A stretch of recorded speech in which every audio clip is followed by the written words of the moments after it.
संस्कृति साहित्य की परिचायक शक्ति है, किंतु मशीनी युग में युग से लोक चेतना शून्य होती जा रही है।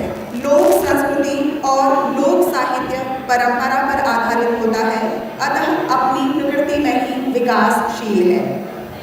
इसमें नित्य प्रति परिवर्तन की संभावना बनी रहती है। इसका सृजन युग पीड़ा में एवं सामाजिक दबाव में होता है, जिसे हम निरंतर अनुभव कर सकते हैं। लोक हमारी सामाजिकता की गंगोत्री है और सभ्यता का प्रवेश द्वार। लोकगीत, लोक कथा, लोक पर्व, लोकोक्तियाँ, लोक नाटक, लोक कलाएँ, लोक भाषाएँ, लोक संगीत, लोक परंपराएँ, लोक कथाएँ और पहेलियाँ, इसके साथ और बहुत कुछ, ये सभी साहित्य लोक संस्कृति के अंग प्रत्यंग हैं। अर्थात ये सभी संस्कृति के एक तरह से वाहक के रूप में हम इन्हें देखते हैं। ऋग्वेद की एक ऋचा है जो बहु शुभ है और बहु कठिन है, जिसमें कहते हैं आनो भद्रा कृतवो यदु विश्वतः। जो कुछ भी कल्याणकारी हो वह विचार हमें प्राप्त हो। भारतीय संस्कृति में इसी मूल विचार को ग्रहित किया गया है। यही कारण है कि भारतीय संस्कृति इतनी विविधताओं के बीच एक एकता का भाव रखती है, क्योंकि यह हम सबकी चेतना से चालित है। जय हिंद। मैं डॉक्टर सीमा शर्मा आप सभी का हृदय से स्वागत करती हूँ प्रथम कौरवी लोक महोत्सव के उद्घाटन सत्र में। आप सभी का हृदय से स्वागत और अभिनंदन। हमारे मध्य आज के कार्यक्रम के मुख्य अतिथि पूर्व IAS और कुलाधिपति स्वामी विवेकानंद सुभारती विश्वविद्यालय श्रीमती स्तुति नारायण कक्कड़ जी इस कार्यक्रम की शोभा बढ़ा रही हैं। आपका बहुत बहुत स्वागत है।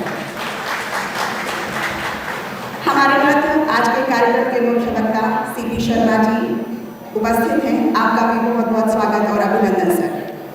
हमारे मध्य माननीय कुलपति स्वामी विवेकानंद सुभारती विश्वविद्यालय मेजर जनरल GK थपलियाल जी उपस्थित हैं। आपका भी बहुत बहुत स्वागत और अभिनंदन है सर। विषय विशेषज्ञ के रूप में हमारे मध्य उपस्थित हैं डॉक्टर पद्मश्री डॉक्टर माधुरी बड़फा जी। आपका भी हृदय से स्वागत और अभिनंदन है।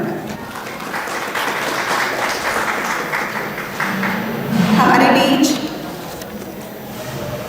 विभिन्न संकायों के डीन, प्राचार्य, आचार्य, विभागाध्यक्ष एवं सम्मानित शिक्षकगण उपस्थित हैं। आप सभी का भी हृदय से स्वागत और अभिनंदन।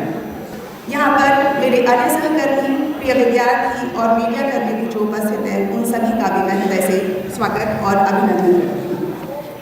सम्राट Ashok Subharti school of Buddhist studies, Swami Vivekananda Subharti विश्वविद्यालय, संस्कृति मंत्रालय, भारत सरकार के आर्थिक सहयोग से 3 दिवसीय प्रथम कौरवी लोक महोत्सव का आयोजन कर रहा है। इसी लोक महोत्सव के अंतर्गत फाइन आर्ट्स विभाग ललित कला संकाय के सहयोग से एक 7 दिवसीय कार्यशाला भी आयोजित की गई।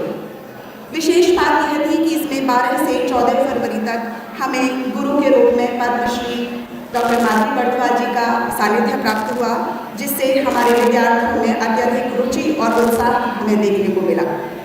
विद्यार्थियों की प्रस्तुतियाँ भी आज हम जो कार्यशाला में तैयार की गई उनको यहाँ पर देखेंगे। स्वामी विवेकानंद सुभारती विश्वविद्यालय शिक्षा, सेवा, संस्कार और राष्ट्रीयता के सिद्धांत का अनुपालन करता है तथा भारतीय संस्कृति के संरक्षण में भी इस विश्वविद्यालय की विशेष रुचि है, जिसकी झलक विश्वविद्यालय के हर एक कोने में और सर्वत्र देख सकते हैं। असतो मां सदगमय तमसो मां ज्योतिर्गमय।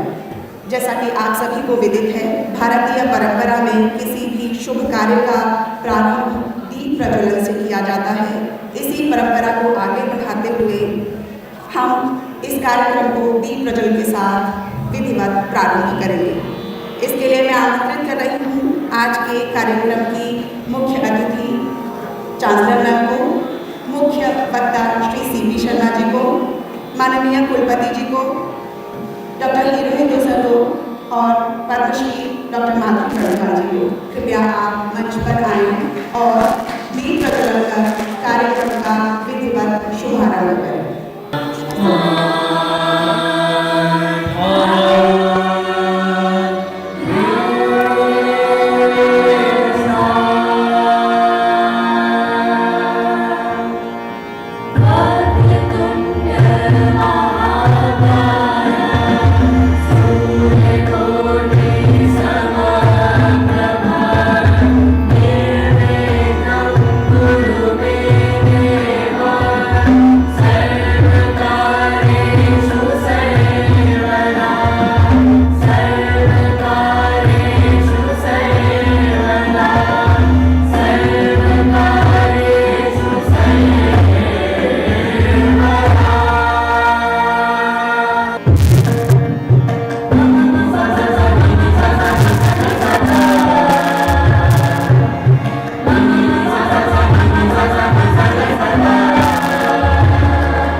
हमें माँ शारदे का आशीर्वाद प्राप्त हुआ। अब हम विश्वविद्यालय की परंपरा के अनुरूप अतिथि देवो भव की अनुपालना करते हुए मैं सर्वप्रथम माननीय कुलपति जी से निवेदन करूंगी कि आज के कार्यक्रम के मुख्य वक्ता श्री चंद्रपाल शर्मा जी को अंगवस्त्र भेंट कर उनका स्वागत करें।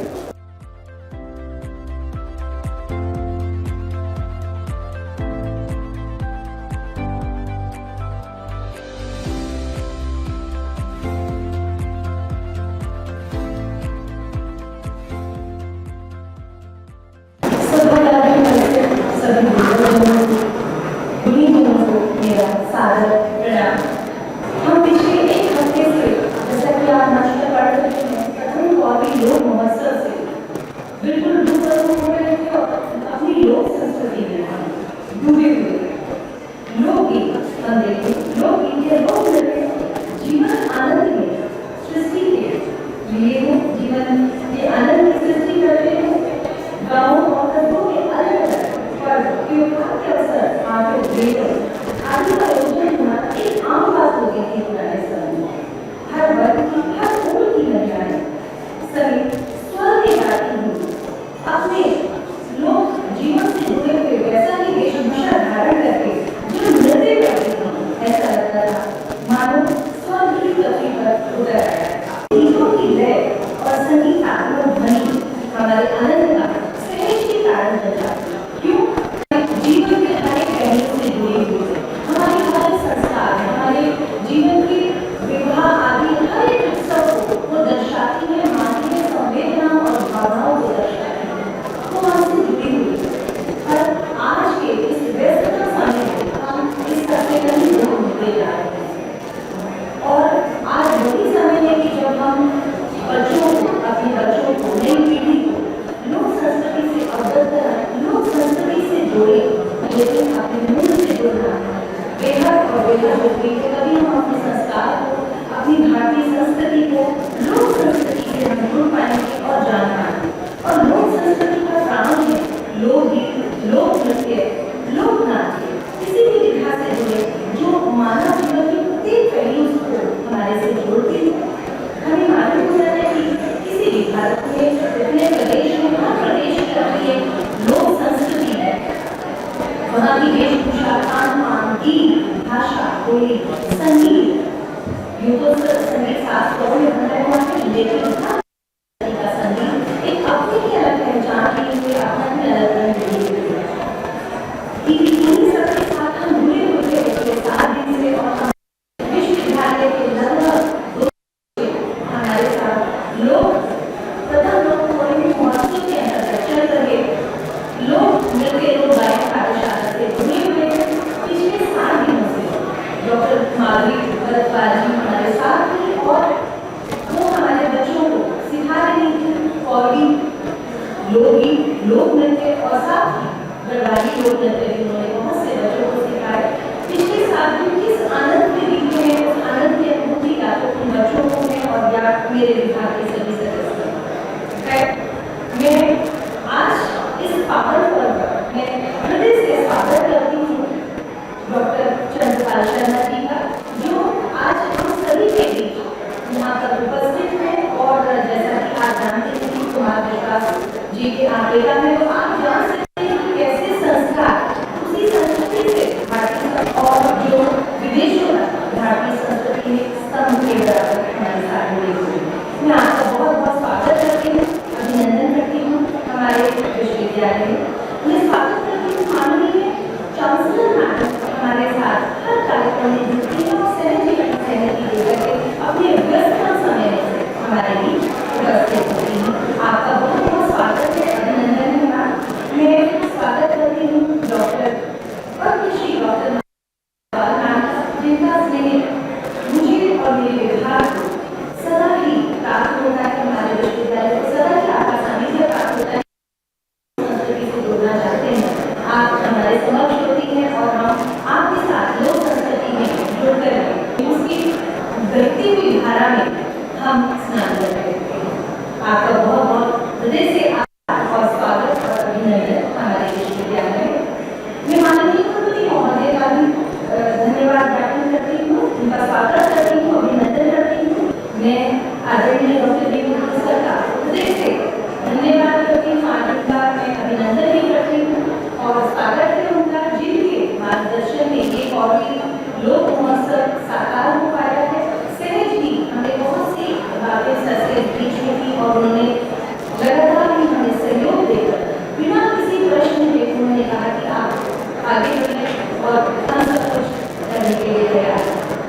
मैं स्वागत करती हूँ विश्वविद्यालय के सभी डीन महोदय, एचओडी सभी का मैं हृदय से अभिनंदन करती हूँ, स्वागत करती हूँ परम कौमी योग महोत्सव में उपस्थित सभी स्टूडेंट्स, सभी टीचर्स, सभी का अभिवादन, सभी का स्वागत। फिर से मैं आपको बताना चाहती हूँ कि पिछले 7 दिनों में जो हमारे बच्चे लोक संस्कृति से जुड़े रहे, उस संस्कृति का कुछ आज एक झलक, जबकि यद्यपि इतना सारा हमें माध्यम में सिखाया है, तो सब कुछ आज यहाँ दिखा पाना भी संभव नहीं है। शायद इस कार्यक्रम को चलते चलते रात हो जाएगी, लेकिन उसका एक समग्र छोटा सा प्रदर्शन बच्चे आप सभी के सामने दिखाएंगे कि भारतीय संस्कृति किस तरह से हमारे हृदय से जुड़ी है और इसी का प्रदर्शन होगा। बहुत बहुत धन्यवाद। मैं डॉक्टर सीमा को मौजूद करती हूँ आपको आगे का धन्यवाद। बहुत बहुत आभार मैम स्वागत भाषण के लिए। कृपया एक बार जोर से तालियां बजा दीजिए आप सभी। इसमें आवाजें बहुत आ रही हैं।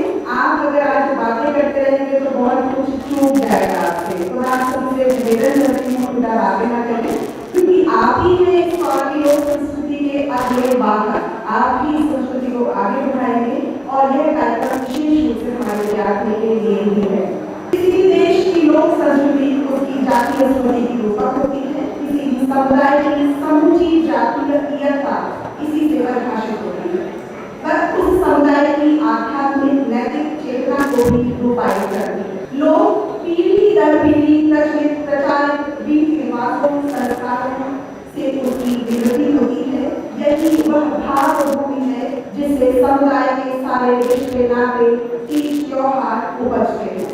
उस समुदाय की सभ्यता, उस लोगों की संस्कृति इसी में पलती और पोसती है, उसका संवर्धन और परिवर्धन करती है। इसी से उसकी एक अलग पहचान भी बनती है। उसमें एक लयात्मकता होगी जिससे वह पूरा संप्रदाय एक तरह का अंग संचालन, नृत्य, गान, काव्य साहित्य आदि सभी मानसिक उत्सव क्रियाओं को संचालित करता है।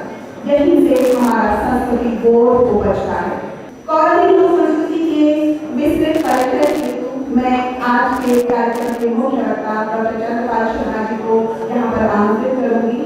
जब आप उनके मुख से इस विषय को सुनेंगे तो मुझे लगता है कि आपको एक तरह का रोमांच होगा और बहुत सारी जिज्ञासाएं फिर भी पीछे शेष रह जाएंगी। डॉक्टर चंद्रपाल शर्मा जी अब तक 17 पुस्तकों का लेखन कर चुके हैं, जिनमें कुछ प्रमुख पुस्तकों की मैं चर्चा कर रही हूँ। भारतीय संस्कृति और मूल अंग, इस पुस्तक का अंग्रेजी में भी अनुवाद हो चुका है। मानस चिंतन, चिंतन के विविध स्वर, राम कथा का मर्म, गोस्वामी तुलसीदास व कवितावली, ऋतु वर्णन परंपरा और सीमावती, चिंतन के क्षण आदि आपकी प्रमुख पुस्तकें हैं।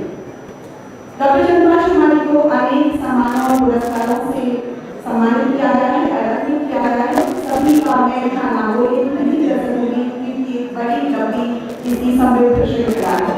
मैं कुछ एकाध सम्मान का यहाँ पे चर्चा करते हुए कार्यक्रम को आगे बढ़ाऊंगी। आपको उत्तर प्रदेश संस्कृत संस्थान से, उत्तर प्रदेश हिंदी संस्थान से महावीर प्रसाद द्विवेदी पुरस्कार, साहित्य भूषण जैसे महत्वपूर्ण पुरस्कार प्राप्त हो चुके हैं। इस मंच पर आपका बहुत बहुत स्वागत है। आपके इस व्याख्यान को सुनने के लिए हम सभी तैयार हैं। आपका स्वागत है। मेरे सामने बैठे विद्वत जन, प्रबुद्ध श्रोताओं, छात्र छात्राओं, यहाँ आकर मैं आनंद से अभिभूत हूँ। प्राय महाविद्यालय विश्वविद्यालयों में जाने का अवसर मिलता है, छोटे छोटे विद्यालयों में भी चला जाता हूँ, पर ये मेरा अनुभव जब मैंने प्रवेश किया, मुख्य द्वार से आपके कैंपस में आया और घूम घाम के जब ड्राइवर महोदय चालक हमें यहाँ लाए तो लगा कि निजी विश्वविद्यालय में शुभार्थी ने जो नाम कमाया है वो सचमुच अपने कार्यों से कमाया है। इतना प्यारा कैंपस प्राय देखने को नहीं मिलता जो आपने सजाया है, संवारा है। कार्यक्रम की भव्यता इससे दिख रही है कि आपका ऑडिटोरियम पीछे तक भरा हुआ है, आप रुचि लेते हैं। तो मेरा सबसे पहला तो यही है कि मैं अपना आभार प्रकट कर दूं, और जहां तक मुझे बुलाया गया है, मैं समझता हूं मेरे सामने एक से एक अधिकारी, विद्वान और विदुषियाँ बैठी हैं। शायद इसलिए बुला लिया गया हूं कि मैं आयु में शायद इस सदन में सबसे ज़्यादा हूं। तो हमारी परंपरा है बुजुर्गों को बुलाने का, सम्मान देने का, शायद इसलिए बुला लिया हूं। ये यहाँ आकर मुझे मालूम पड़ा कि आप पिछले 7 दिन से भी कुछ कार्यक्रम कर रहे हैं लोक साहित्य पर। 3 दिन के कार्यक्रम की सूचना तो सीमा जी ने भेज दी थी। ये बड़ा पुण्य का कार्य है। आपने कौरवी पर जो ये 3 दिन का कार्यक्रम रखा है, इसकी शिक्षा हमारे बालकों को बहुत दूर तक जाएगी। इनमें से अधिकांश विद्यार्थियों को तो ये शब्द शायद पहली बार सुनने को मिला हो कि कौरवी है क्या, जबकि ये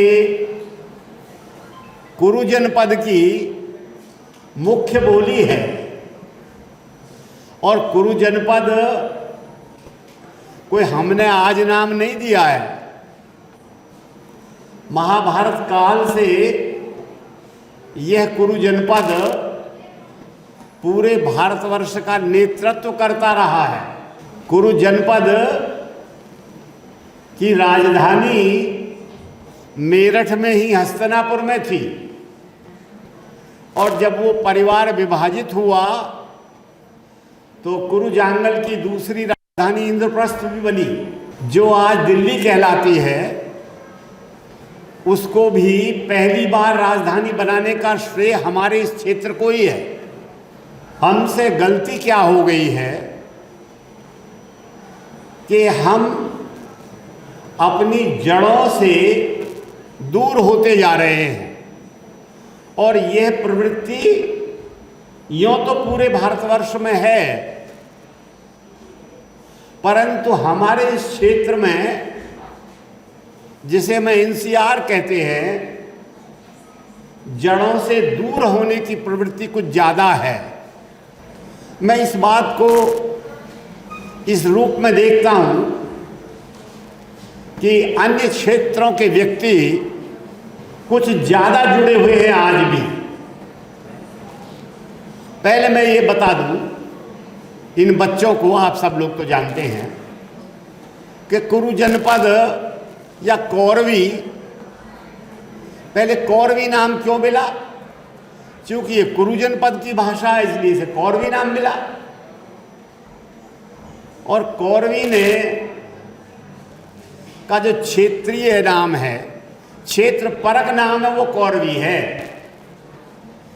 और कौरवी का जो गुण परक नाम है वो खड़ी बोली है।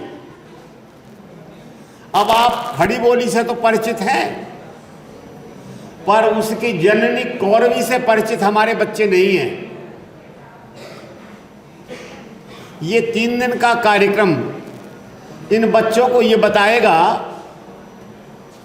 कि जिस खड़ी बोली को हम आज पढ़ रहे हैं, बोल रहे हैं, उसका मूल स्रोत कहाँ से है।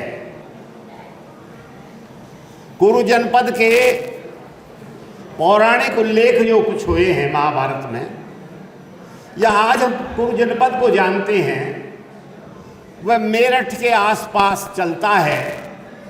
मेरठ से यदि इस ओर आगे चले तो मुजफ्फरनगर, सहारनपुर, हरिद्वार और देहरादून तक हम चले जाते हैं। दूसरी ओर चलते हैं तो हम हापुड़, गाजियाबाद, बुलंदशहर तक चले जाते हैं।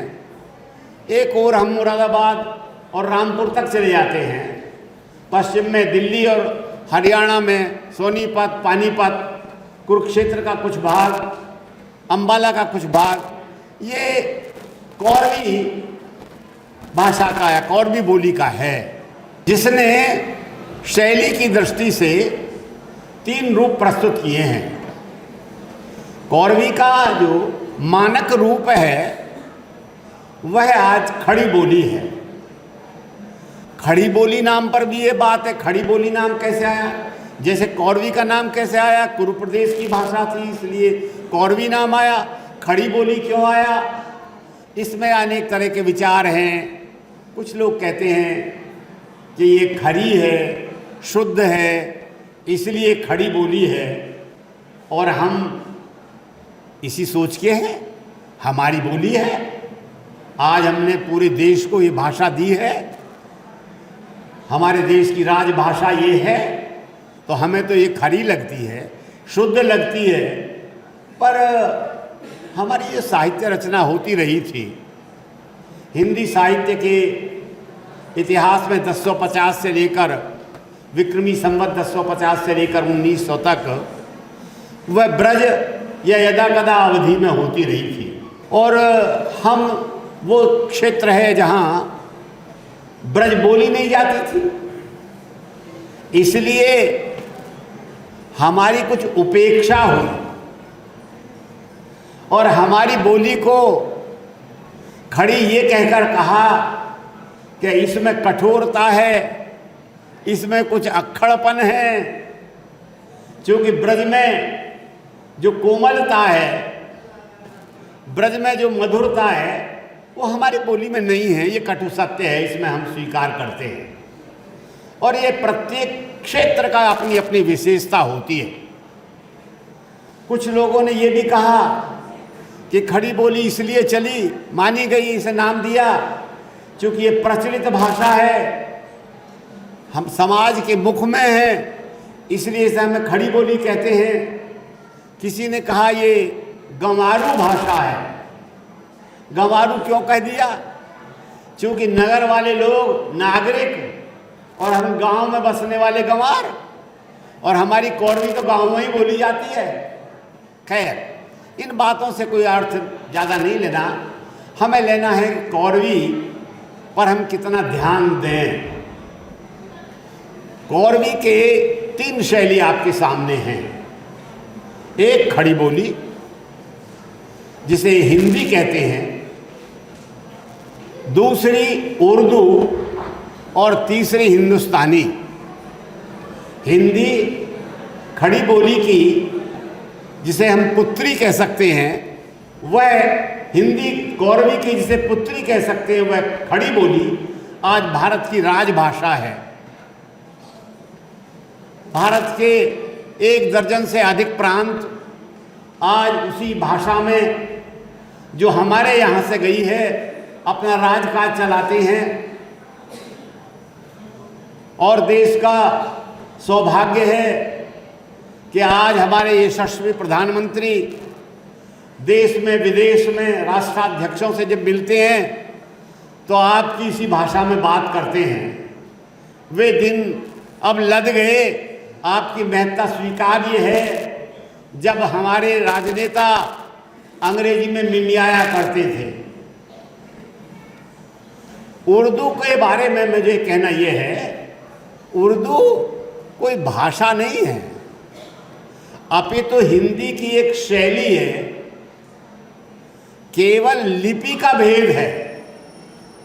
यदि उर्दू की लिपि को देवनागरी कर दिया जाए और उसमें अरबी फारसी के शब्दों का बाहुल्य ना हो, तो आप ये समझिए कि किसी हिंदी भाषी को उसे समझने में परेशानी नहीं है। आप उर्दू के शायरों को सुनते हैं, पाकिस्तान के टीवी चैनल्स को सुनते हैं, हमें कोई परेशानी नहीं आती। हमें लगता है हमारी वो बात बहुत दूर तक जा रही है जो हमने कही थी। तीसरी है हिंदुस्तानी। हिंदुस्तानी के बारे में सोचें जरा। आप पूरे भारतवर्ष में यदि कोई संपर्क भाषा देख रहे हैं तो वह यह हिंदुस्तानी है। आप व्यापार करें तीर्थाटन को जाएं और आपका घूमने को मन करे, संबंध जोड़ें। पूरे भारतवर्ष में यदि काम चलाना है तो आपको इसी हिंदुस्तानी से चलाना पड़ेगा। जरा कल्पना कीजिए कि ये हिंदी क्षेत्र हरिद्वार, प्रयागराज और उज्जैन, यहाँ आप महाकुंभ देखते हैं, करोड़ों करोड़ों लोगों की सहभागिता उसमें होती है और सब इस हिंदी से ही काम चलाते हैं।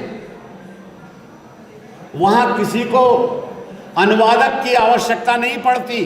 अच्छी बात एक और हुई कि इन बच्चों को जहां आज ये मालूम पहली बार पड़ा कि कौरवी भी कोई बोली है और उसने देश को क्या क्या दिया है, पहली बात देने की। कभी सोचा है इस क्षेत्र में क्या क्या दिया है? हमने महाभारत का युद्ध देखा जो इसी प्रदेश में लड़ा गया था, इसी जनपद में लड़ा गया था। 18 अक्षौणी सेना, 18 दिन का युद्ध और उस युद्ध का वर्णन, 18 पर्वों में वर्णन, ये सब इसी क्षेत्र की देन है। 1857 का प्रथम स्वतंत्रता संग्राम आपने ही प्रारंभ किया था, तो आप तो गौरवान्वित होने वाले लोग हैं। और एक गर्व आपको और करना चाहिए, आज इस देश में यदि किसी को अखिल भारतीय स्तर का राजनेता बनना है तो उसे आपकी ये भाषा जो आपने दी है, खड़ी बोली, जो कौरवी से खड़ी बोली आई है, उसे जानना अनिवार्य है, आवश्यक नहीं, अनिवार्य है। सौभाग्य है आपका, यहाँ मेरठ में एक सज्जन ऐसे पैदा हुए जिन्होंने इस लोक साहित्य को सामने लाए। वे थे मेरठ कॉलेज, मेरठ के प्रोफेसर डॉक्टर कृष्णचंद्र शर्मा। उन्होंने लोक गीतों पर काम किया, लोक साहित्य पर काम किया, लोक संस्कृति पर काम किया और एक पत्रिका भी निकालते थे, कुछ संकलन भी निकाले। मैं एक दो लोक की बात कहकर आपसे विराम लूंगा। आपने एक सिनेमा का एक पंक्ति सुनी होगी, मुझे तो प्राय याद नहीं रहते सिनेमा के गीत, मुझे कोई याद नहीं है, पर कभी कभी कोई पंक्ति छू लेती है तो उसे मैं पकड़ लेता हूँ। एक रात में दो दो चांद खिले, एक घूंघट में एक अंबर में। अंबर का चांद तो सबका है, घूंघट का चांद तो अपना है, ऐसा कुछ गाना था।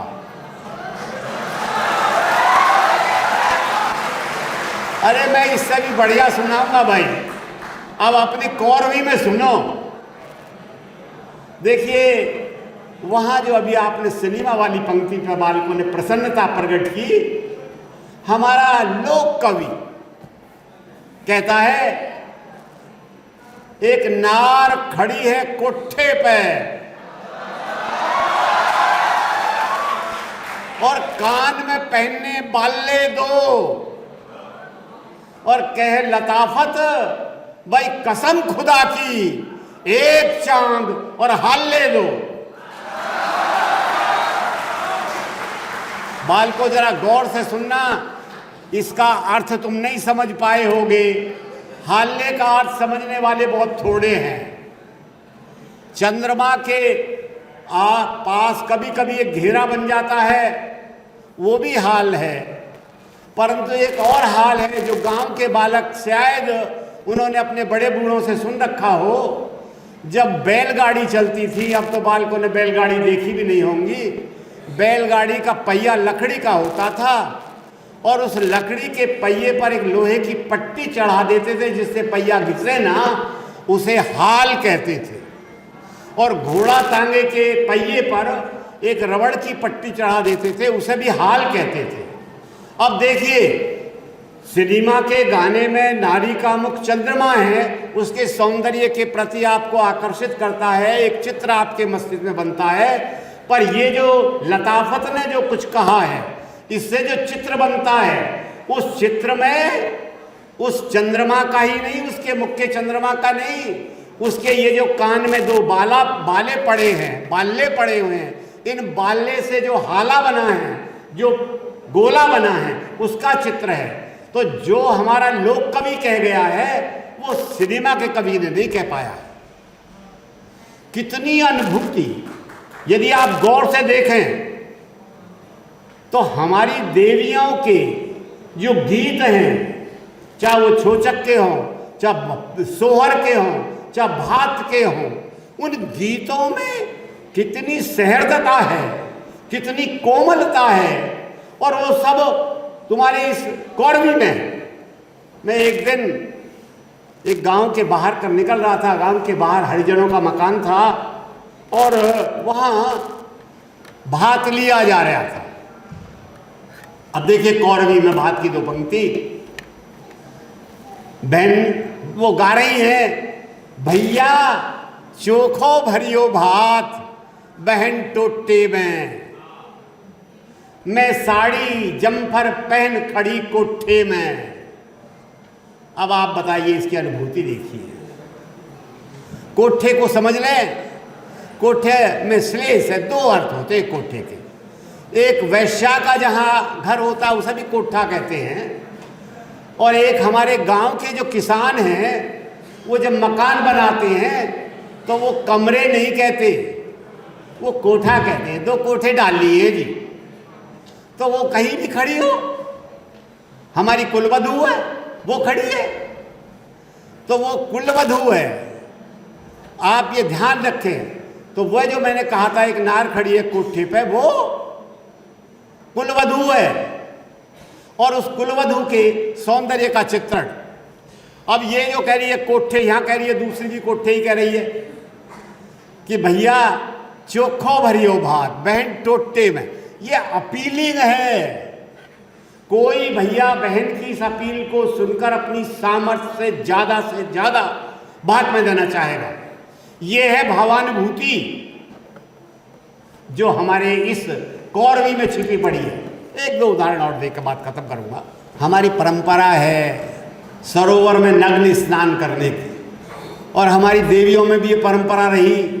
भगवान श्री कृष्ण ने इसीलिए वस्त्रों का अपहरण किया था कि इस कुरीति को दूर किया जाए। हो नहीं सकी।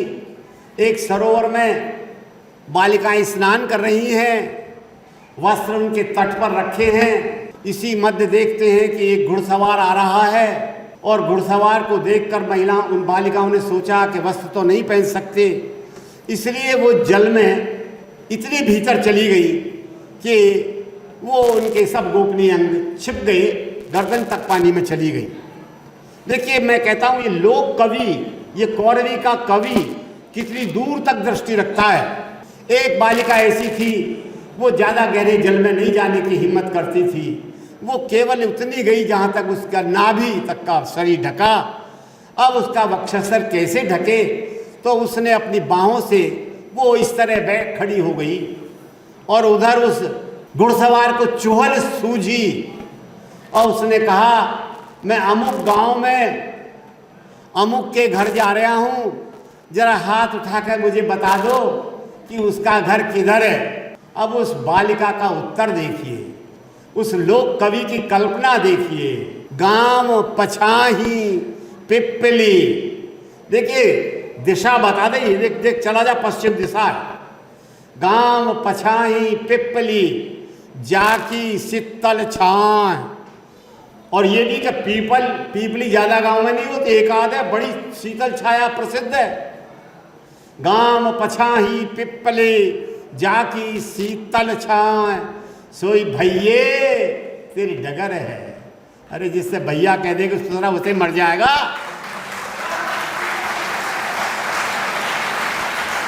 सोई भैये तेरी डगर है, मेरी दुख है बांह।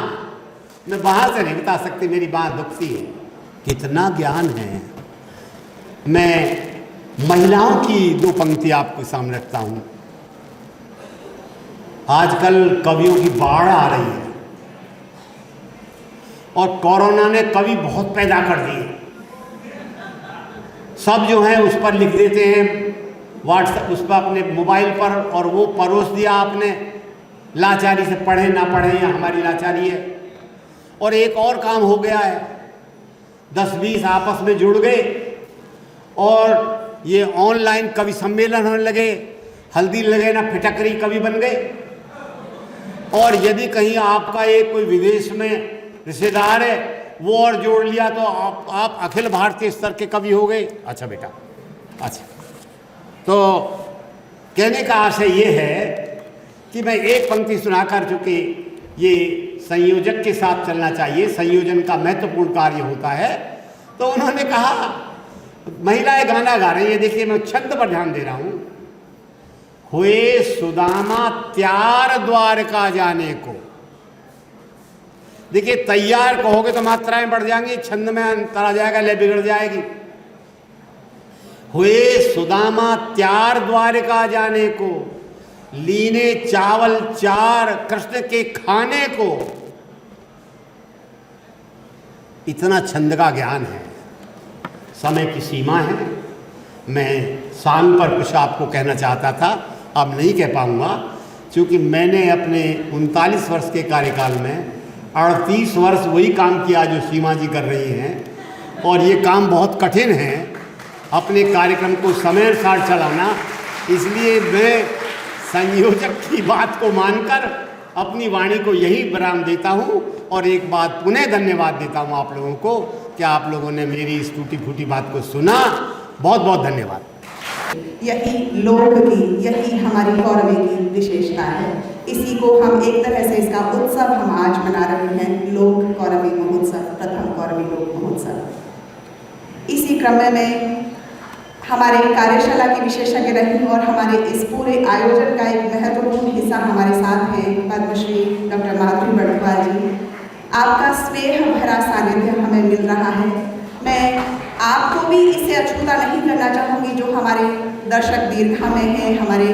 मैं आपको भी चाहती हूँ कि आप उनसे मार्गदर्शन प्राप्त करें और वे हमारे लिए कुछ 2 शब्द कहें। आपको मैं यहाँ पर आमंत्रित कर रही हूँ। मैम, आप एक विश्वविख्यात लोक कलाकार हैं। 2022 में आपने पद्मश्री प्राप्त किया है।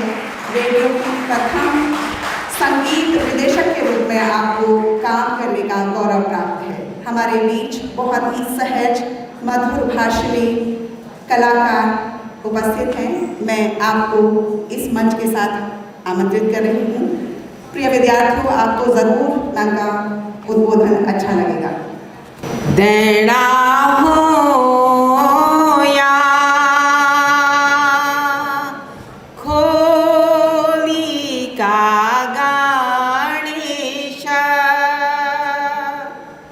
देना हो या मोरी का नारायण, देना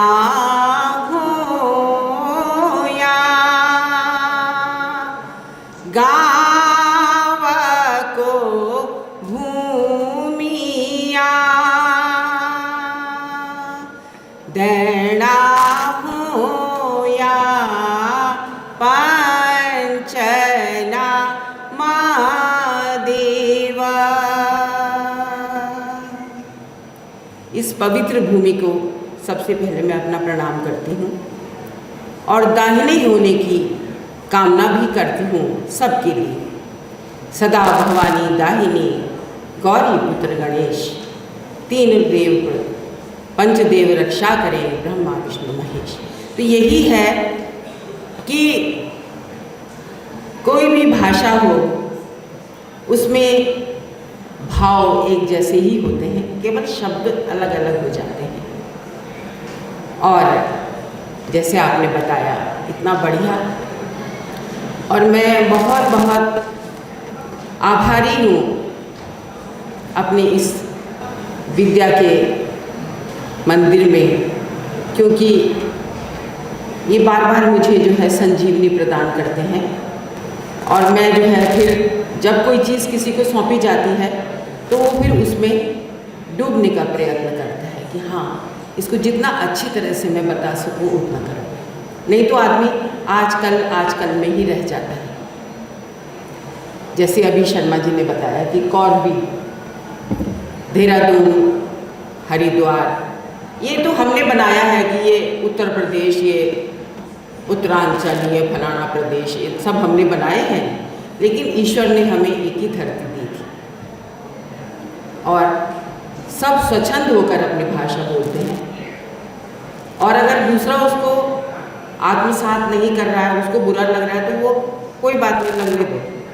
और हम अपनी भाषा तो बोलेंगे ही, बोलना ही चाहिए, क्योंकि जो जितनी बढ़िया तरह से हम अपनी भाषा में किसी भी अपने भाव को सामने रख सकते हैं, उतना किसी दूसरी भाषा में नहीं रख सकते।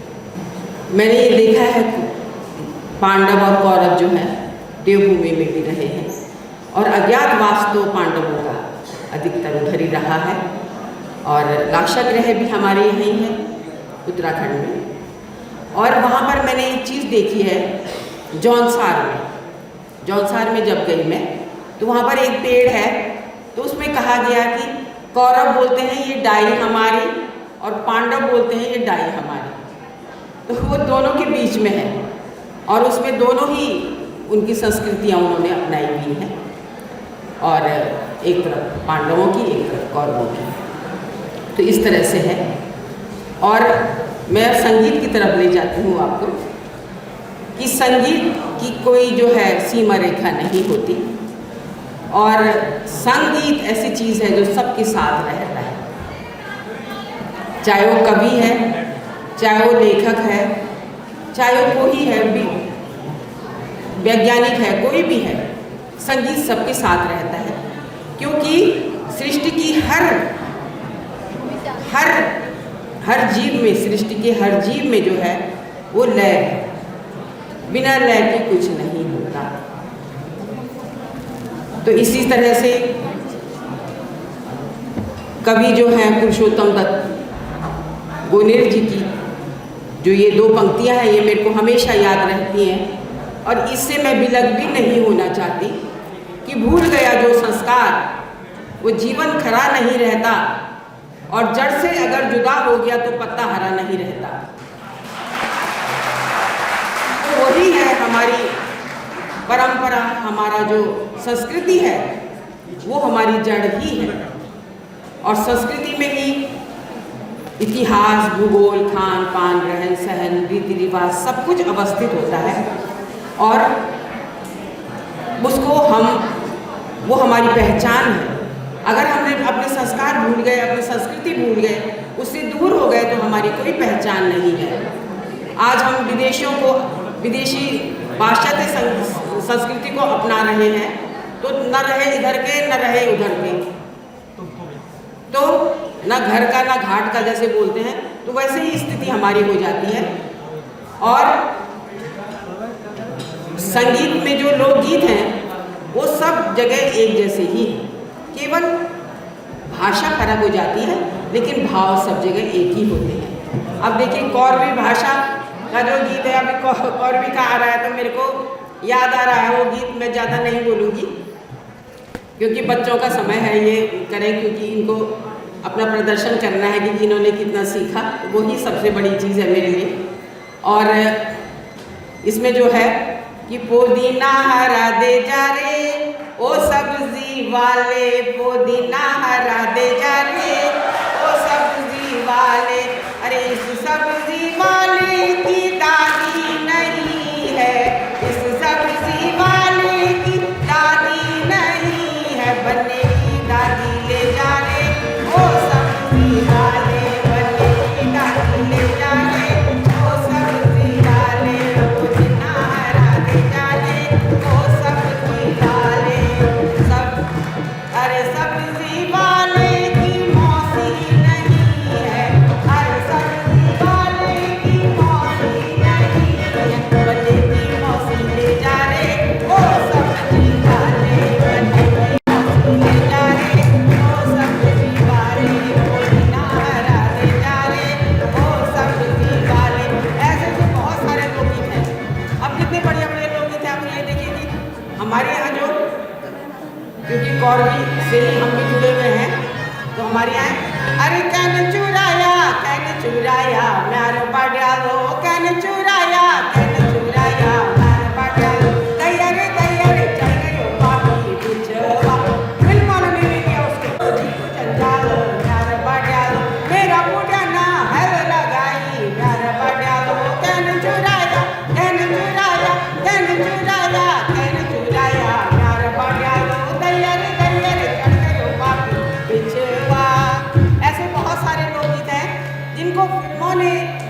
हम लोग अपनी लोक संस्कृति को भूल गए। अगर हम अपने लोक संस्कृति को पुनर्जीवित करेंगे तो वो हमारी पहचान बनेगी। मैं सोचती हूँ विश्व लेवल पर वो प्रतिष्ठित होगी और उसमें वही वसुधैव कुटुम्बकम के ही उसमें लिखा है लोक संस्कृति। तो अब आप देखिए बहुत सारी चीजें ऐसी हैं कि जिनमें जो है अब पश्चिमी देश के हैं तो वो लोग क्या करते हैं, उन्होंने जो है बहुत सारी चीजें हमसे सीखी हैं। अब उन्होंने उसको काम से काम पहुंचा दिया और हमने उसको बुला दिया। अब जैसे ये है, ये भी लोकगीत है यहाँ का। तो इसमें है रम रम बजर कोकिला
इस अवसर पर संघमाता डॉक्टर मुक्ति भटनागर जी का स्मरण भी बड़ा स्वाभाविक है। वे इस तरह के कार्यक्रम में रुचि लेती थी। यदि वे यहाँ आज होती तो अवश्य ही वे इस पर को बहुत आनंद से उल्लास से देखा जाती। उनकी कभी तो कोई नहीं हो सकती है, किंतु हम उनका स्मरण ऐसे अवसरों पर अवश्य कर सकते हैं। मैं देखती हूँ हमारे सरकार के जो भारतीय स्कूल ऑफ सोशल स्टडीज के जो स्टूडेंट्स हैं वे भी बहुत रुचि ले रहे हैं इस कार्यक्रम में, रिकॉर्डिंग करा रहे हैं और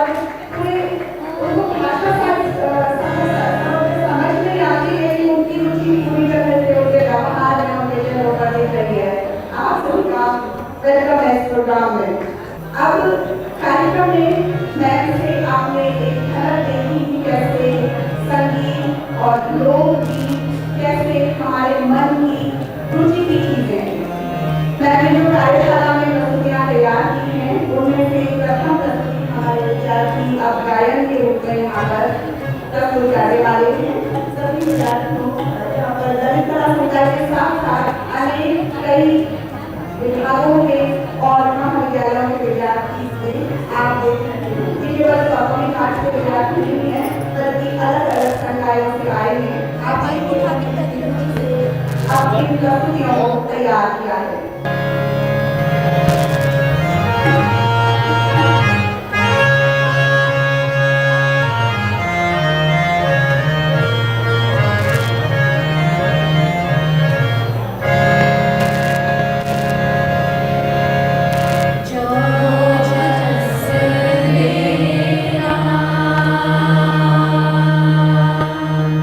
Holy God,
अपना आशीष दें, जिससे कि उन्हें आपका भी स्नेह और आशीर्वाद मिल सके।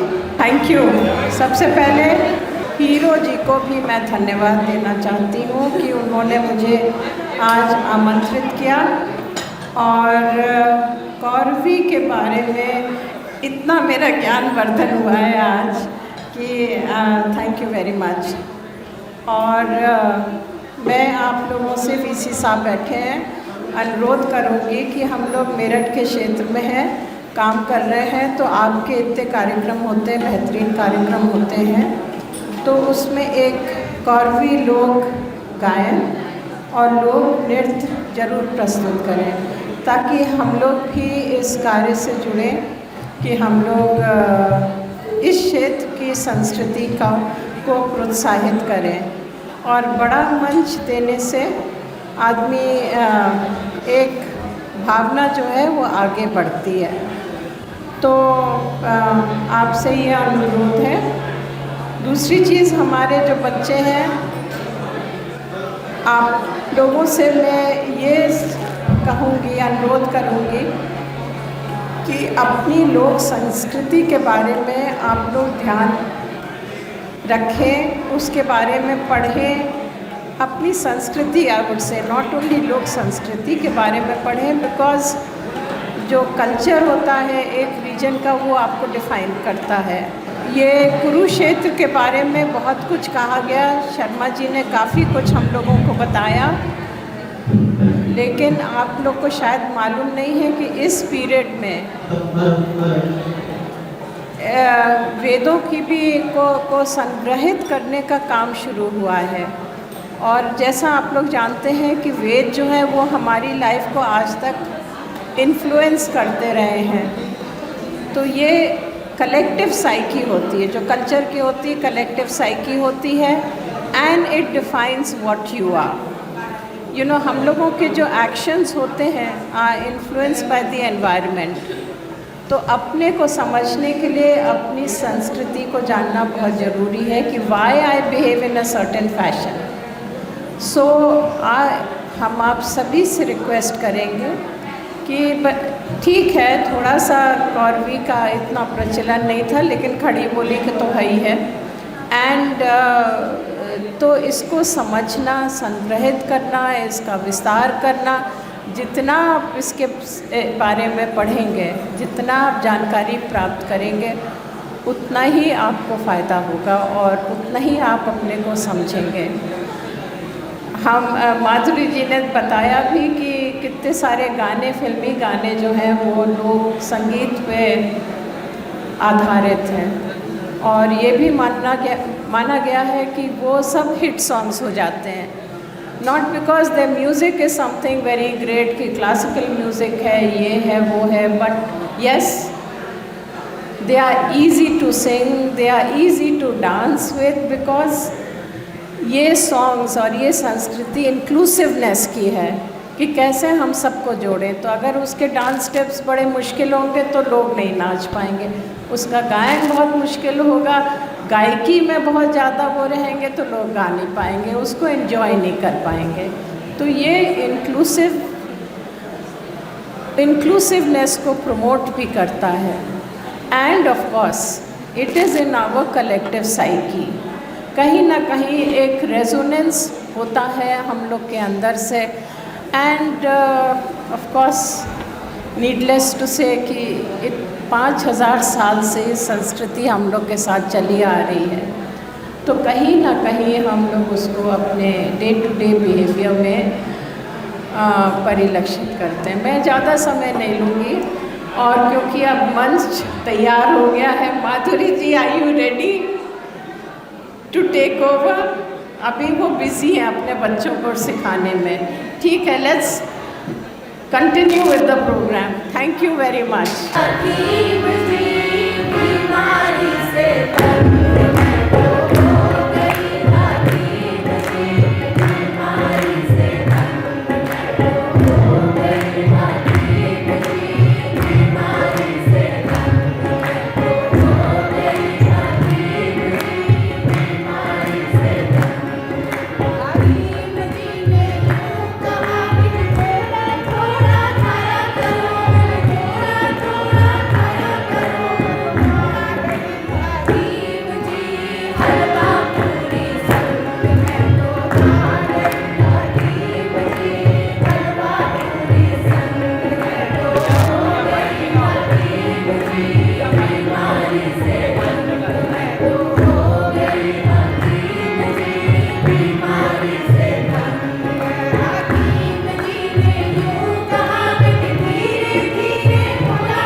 स्थल होना चाहिए था, वो भूल रहे थे। तो उसको मैं सामने लाना चाहती हूँ सबके, और आपको बहुत अच्छा लगेगा।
करेंगे। अच्छा, सबसे पहले तो मैं आपसे अपील करूंगा कि मैं यदि बीच में बोलूं, आप सुनना चाहते हैं कि नहीं, तो प्लीज़ बीच में मत बोलिएगा। आप लोग पीछे से बहुत ज़्यादा लोग बातें कर रहे हैं आपस में। मैं आपसे अपील करता हूं, प्लीज़ जब कोई मंच से बोल रहा है तो सुनिए उनको। कुछ 10% या 5% भी यदि आपको सुन लिया और आपको समझ में आ गई तो आपके भविष्य में काम आएगी चीज़। आज के इस सभा की मुख्य अतिथि हमारी चांसलर मैम, हमारे मुख्य वक्ता डॉक्टर शर्मा जी और माधुरी जी, डॉक्टर हिरोहितो, सभी उपस्थित हमारे प्राध्यापक, dean and my dear students, हम जो ये सबसे पहले मैं बात शुरू करने से पहले धन्यवाद देना चाहूँगा अपनी बुद्धिस्ट स्टडी डिपार्टमेंट को, कॉलेज को, कि उन्होंने अपने कला संकाय के साथ मिलकर के एक इसका आयोजन किया है कौरवी का। और इस कौरवी संस्कृति के साथ प्रथम विश्वविद्यालय में क्या आई थिंक पहली बार देश में कौरवी संस्कृति के बारे में जानने का मौका मिला हम सबको। इससे पहले मुझे नहीं पता था कि एक कौरवी संस्कृति भी कोई अलग से कौरवी संस्कृति है।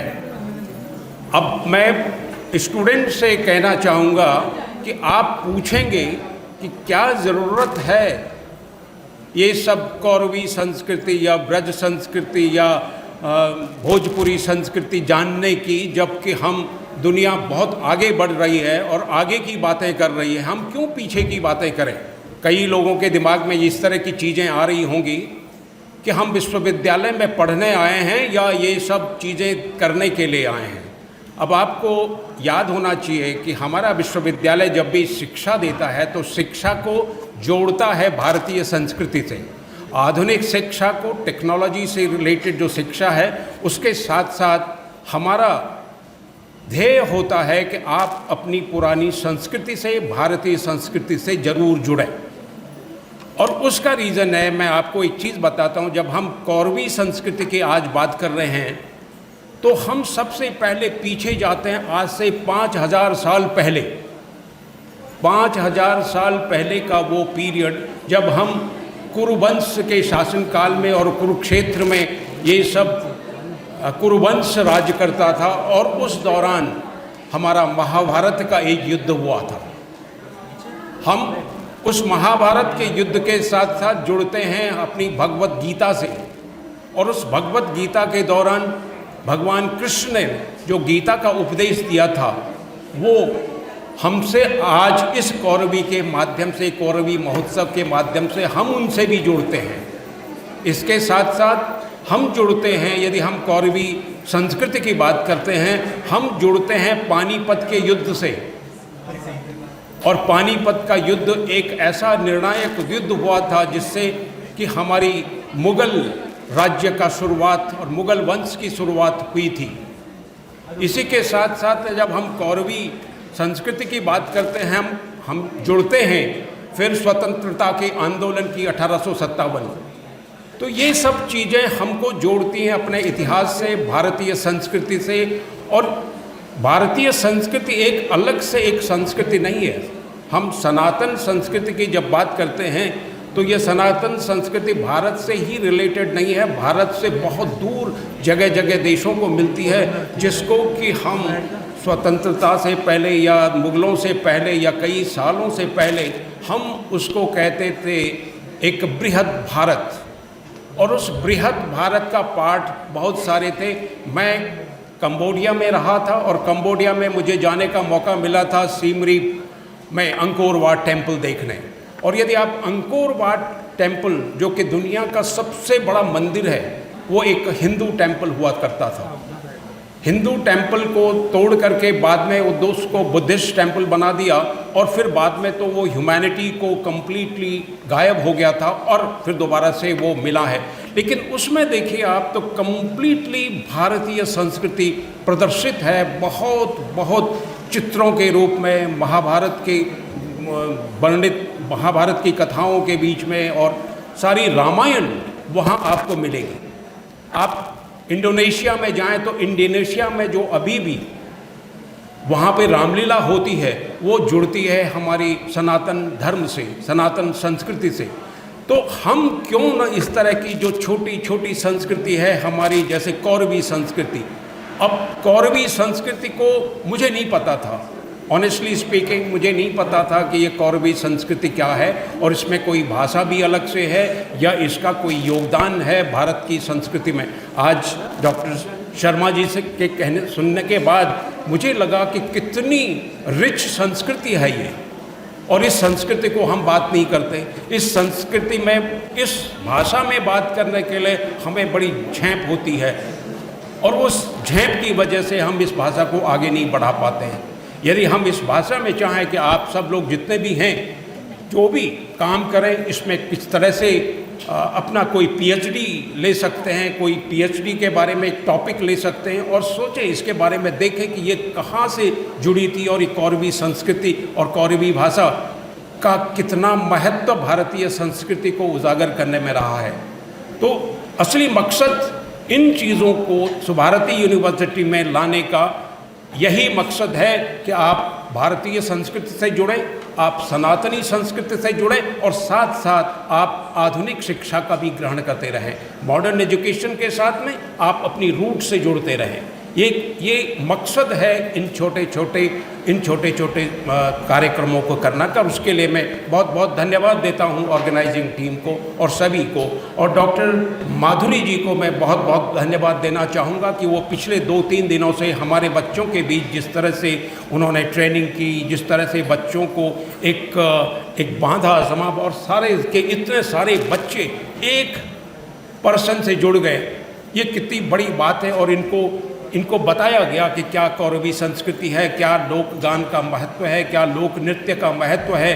साथ साथ ये लोग सब मॉडर्न, और इसमें मुझे बड़ी खुशी हुई है कि इसमें केवल हमारे देश के बच्चे भी नहीं हैं, इसमें बाहर के बच्चे भी जुड़े हुए हैं। श्रीलंका के भी बच्चे हैं और कई और देशों के भी बच्चे यहाँ जुड़ रहे हैं। तो इससे देखिए कि हमारी संस्कृति को हम किस तरह से आगे बढ़ा रहे हैं। इसके लिए बहुत बहुत धन्यवाद सबका। Thank you. जय हिंद।